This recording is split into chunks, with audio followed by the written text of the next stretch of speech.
اعوذ باللہ من الشیطان الرجیم بسم اللہ الرحمن الرحیم الحمد للہ الذی لا یبلغ مدحتہ القائلون والصلاة والسلام علی شرف الانبیاء والمرسلین وعلى آلہ الطیبین الطاہرین اما بعد فقد قال اللہ تبارک وتعالی فی کتابہ الکریم وقولہ الحق بسم اللہ الرحمن الرحیم فمن حاجک فیہ من بعد ما جاءک من العلم فقل تعالوا ندعو أبناءنا وأبناءكم ونساءنا ونساءكم وأنفسنا وأنفسكم ثم نبتهل فنجعل لعنة الله على الكاذبين صدق الله العلي العظيم. السلام علیکم ورحمۃ اللہ وبرکاتہ. محترم ناظرین، محترم سامعین، آج روز مباہلہ ہے کہ جسے عید کے نام سے تعبیر کیا گیا. اس پر مسرت موقع پر میں آپ سب کو تبریک و تہنیت عرض کرتا ہوں. خصوصاً اپنے زمانے کے امام کی خدمت میں تبریک و تہنیت عرض کرتا ہوں. آج کے کچھ اعمال ہیں. آج روزہ رکھنا مستحب ہے، غسل کرنا مستحب ہے، اور 2 رکعات نماز ہے آج کے اعمال کے حوالے سے کہ جو زوال کے وقت سے آدھا یا پون گھنٹہ پہلے پڑھی جائے گی.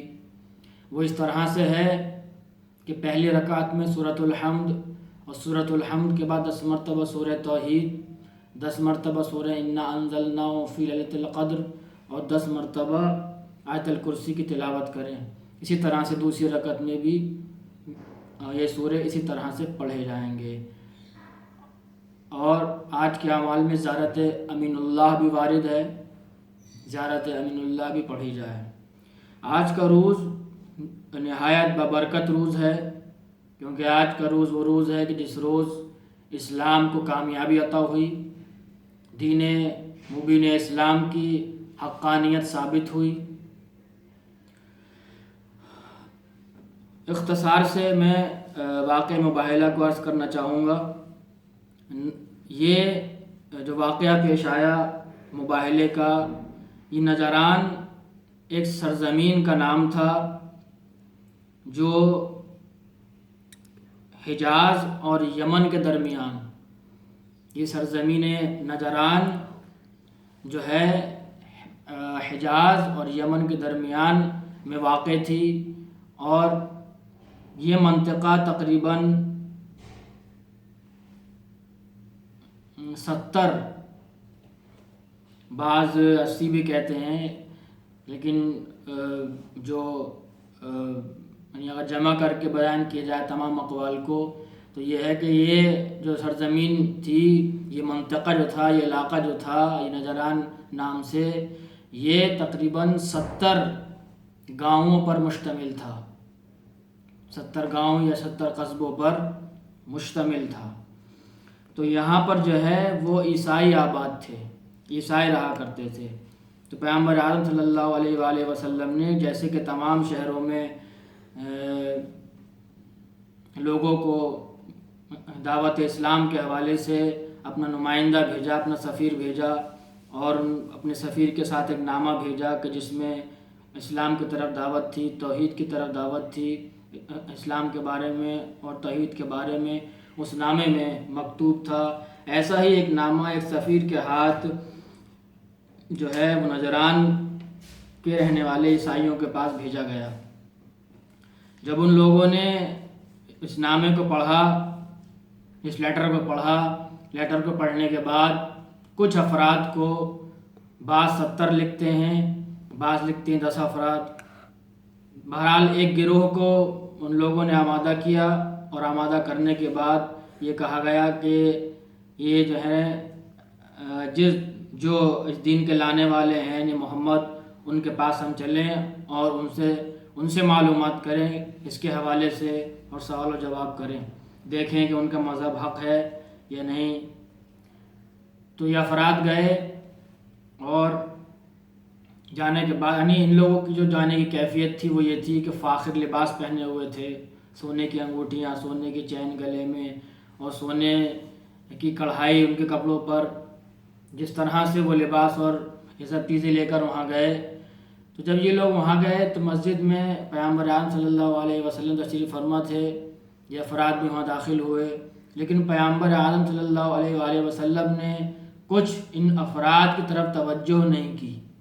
بہت دیر یہ لوگ بیٹھے رہے، بہت چاہا کہ اپنی بات کو رکھیں اور وہ جو ہے ان کی طرف متوجہ ہوں، لیکن رسول اللہ صلی اللہ علیہ وسلم نے ان کی طرف کوئی توجہ نہ کی۔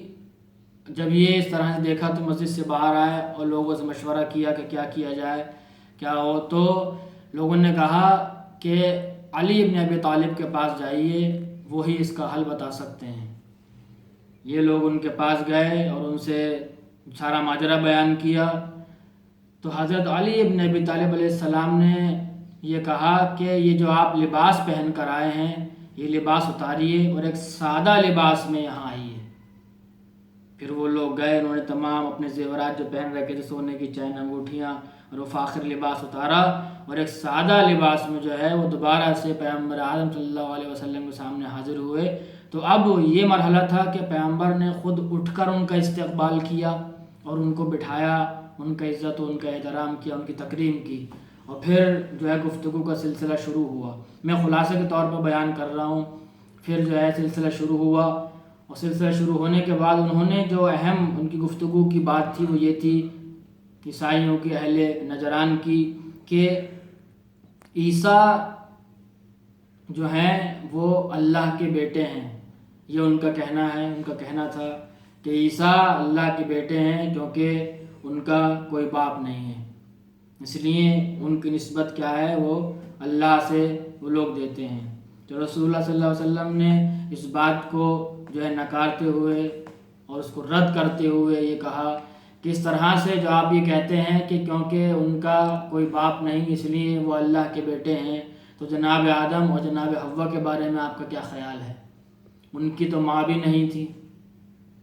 تو سب سے پہلے تو آپ کو جو ہے کیا نام ہے، جناب آدم کو اللہ کا بیٹا کہنا چاہیے، ان کو کیوں آپ بیٹا نہیں کہتے؟ خیر بات چیت بڑھی، لیکن وہ لوگ جو ہے کسی بات پر قانع نہیں ہوئے۔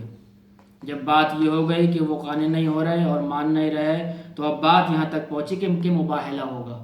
یہاں سے مباہلے کی بات بیچ میں آئی کہ اب کیا ہے، اب مباہلہ ہوگا۔ مباہلے کے معنی کیا ہیں؟ مباہلے کے معنی یہ ہیں کہ ایک دوسرے کے اوپر لعنت کرنا، جو جھوٹا ہو اس پر اللہ کی لعنت، یہ ہے مباہلہ کا مطلب۔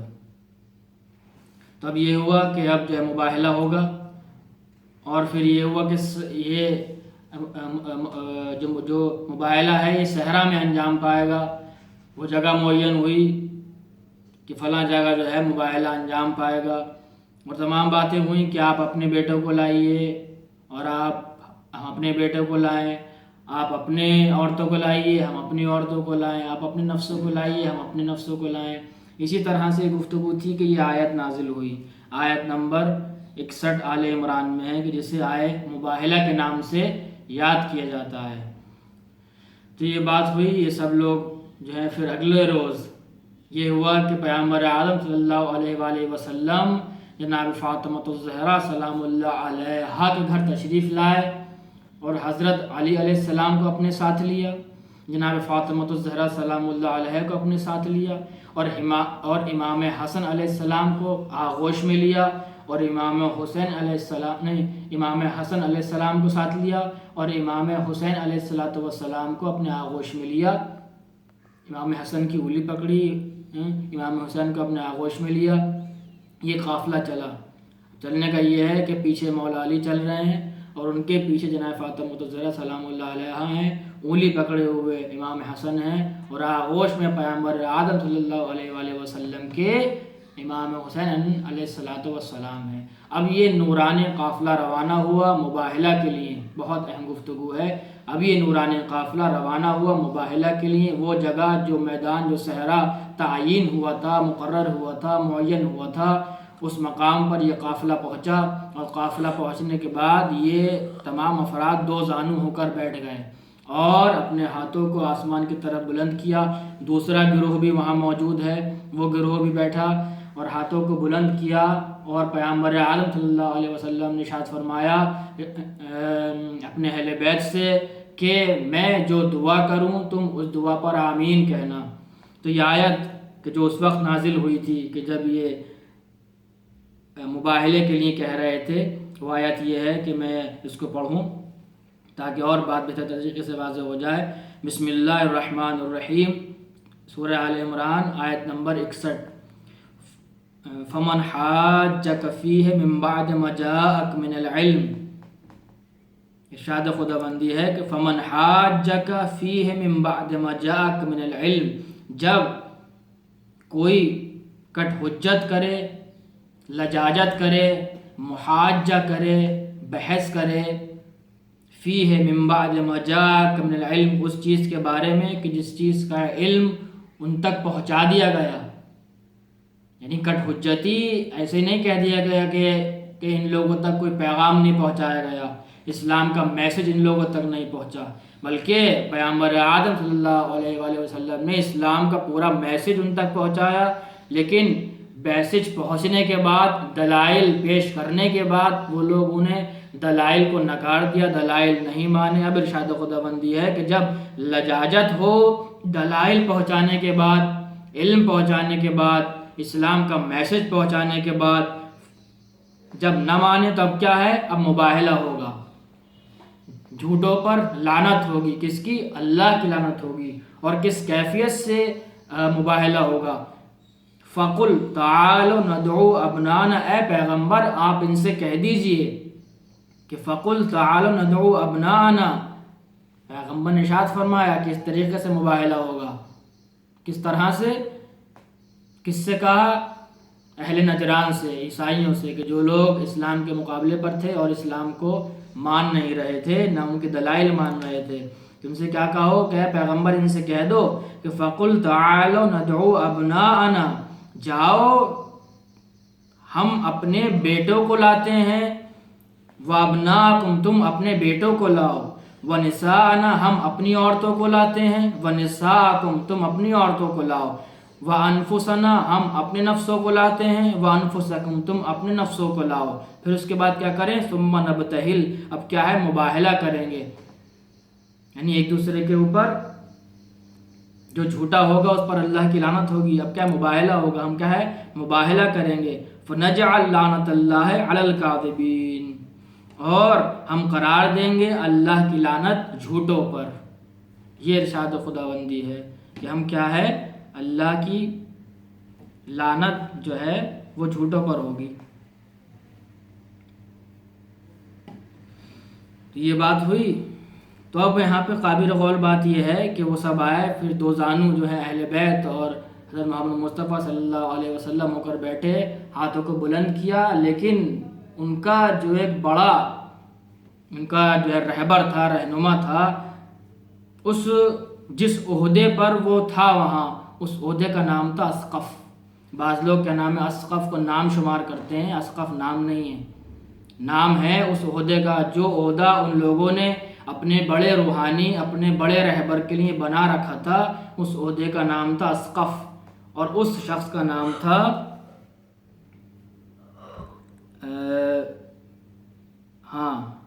اس کا نام تھا ابو حارثہ، جو ان کا بڑا رہبر، بڑا رہنما تھا، اور اسقف نامی عہدے پر فائز تھا۔ تو یہ بات تھی۔ خیر جب دیکھا، کہا کہ یہ افراد وہ ہیں کہ پیغمبر نے یہ کہا ہے کہ میں اپنے بیٹوں کو لے کر آتا ہوں، یعنی پیغمبر اپنے پارے جگر کو لے کر آ رہے ہیں، اپنے خاص لوگوں کو لے کر آ رہے ہیں، اپنے اہل بیت کو لے کر آ رہے ہیں۔ اگر پیغمبر، اگر محمد کہا ان لوگوں نے کہ اگر محمد جھوٹے ہوتے اور اپنے دعوے میں جھوٹے ہوتے، اللہ کے نبی نہ ہوتے، اللہ کے رسول نہ ہوتے، تو وہ اس کے لیے اپنے اہل بیت کو لے کر نہ آتے، اپنے اہل بیت کو مباہلے کے لیے لے کر نہ آتے، کسی اور کو لے کر آتے۔ یہ جو اپنے اہل بیت کو مباہلے کے لیے لے کر آ رہے ہیں، یہ خود اس بات پر دلیل ہے کہ وہ اپنے دعوے میں پوری طرح سے سچے ہیں، اور ان کا دین حق ہے، دین اسلام دین حق ہے۔ اس لیے ان لوگوں نے کہا کہ ان سے مباہلہ نہ کرو۔ میں ایسے چہروں کو دیکھ رہا ہوں کہ اگر یہ چہرے، اگر ان میں سے کوئی فرد کسی پہاڑ کی طرف اشارہ کر دے تو پہاڑ اپنی جگہ چھوڑ دے۔ اگر ان سے مباہلہ کیا گیا تو عیسائیوں کی نسل منقطع ہو جائے گی، نجران میں کوئی گاؤں کوئی قصبہ باقی نہ رہے گا، اس لیے ان سے مباہلہ نہ کرو بلکہ ان سے صلح کرو۔ پھر انہوں نے کہا کہ ہم جو ہے اب مباہلہ نہیں کرنا چاہتے بلکہ صلح کرنا چاہتے ہیں۔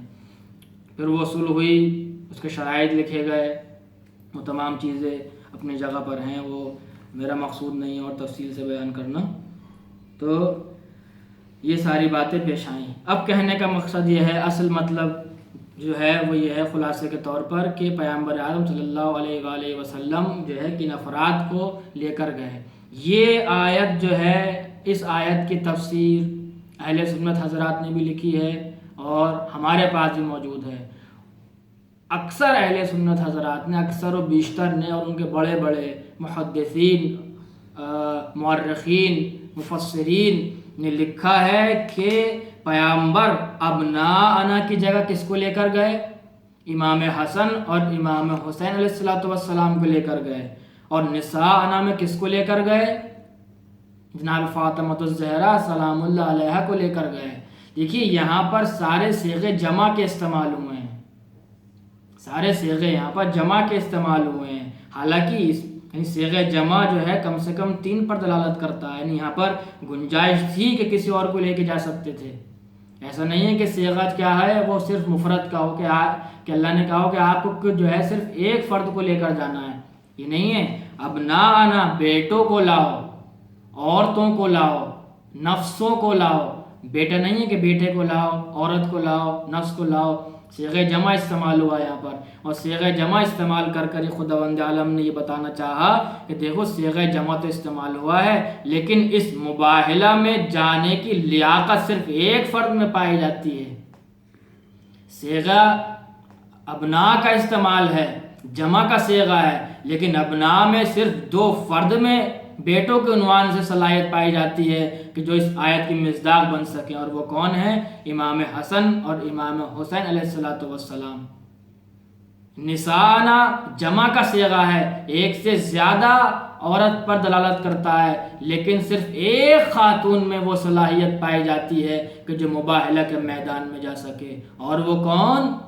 جناب فاطمہ الزہرا سلام اللہ علیہا۔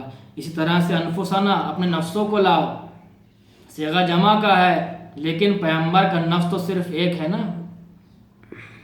نفس صرف ایک ہے، اور وہ کون ہے؟ حضرت علی ابن ابی طالب علیہ السلام۔ پیغمبر دیکھیے جان انسان کی ایک ہوتی ہے، 1000 جانیں نہیں ہوتی، تو جان کیا ہے پیغمبر کی؟ حضرت علی ابن ابی طالب علیہ السلام نفس پیغمبر ہے۔ اس آیے مباہلہ کی روشنی میں، اس آیے مباہلہ کی تفسیر اہل سنت، مورخین، مفسرین، محدثین سب نے یہی لکھا ہے کہ ابناءنا میں حسنین گئے، نساءنا میں فاطمہ گئیں، انفسنا میں علی ابن ابی طالب گئے۔ ان افراد کے علاوہ میدان مباہلہ میں رسول اللہ کسی اور کو لے کر نہیں گئے، لے جانے کی گنجائش تھی لیکن لیاقت نہیں پائی جاتی تھی، وہ صداقت نہیں پائی جاتی تھی۔ جس نے کبھی زندگی میں جھوٹ نہ بولا ہو، جو سراپا صدق ہو، جو صادق ہو، وہی افراد میدان مباہلہ میں جا سکتے تھے، کیونکہ میدان مباہلہ کا جانا کوئی مسئلہ، کوئی عام بات نہیں تھی۔